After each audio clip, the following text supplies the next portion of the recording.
तीसरी चीज़ है वो है योगा। योगा भी एक एक्सरसाइज ही कंसिडर किया जाता है। इसके अंदर मल्टीपल बेनिफिट्स हैं।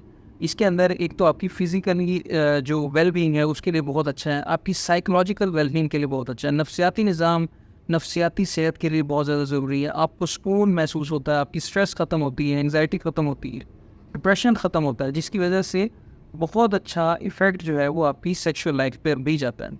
इसके अलावा जो आपकी नीचे की ब्लड सप्लाई है, पेनिस की ब्लड सप्लाई है, वो भी थी। योगा भी डिफरेंट किस्म के आप नेट से देख सकते हैं, सर्च कर सकते हैं, योगा फॉर प्रीमेच्योर इजैकुलेशन या योगा फॉर मेन हेल्थ, इस तरह करके आप सर्च कर सकते हैं। आप अगर उसको रेगुलरली करेंगे तो बड़े अच्छे फ़ायदे देखने में आएंगे। एक स्टडी हुई थी जिसमें योगा को एसएसआरआई जो हम मेडिसिन देते हैं उससे कंपेयर किया गया था, और ये देखने में आया था कि योगा का जो है बहुत अच्छा रिजल्ट है as compare to the SSRI.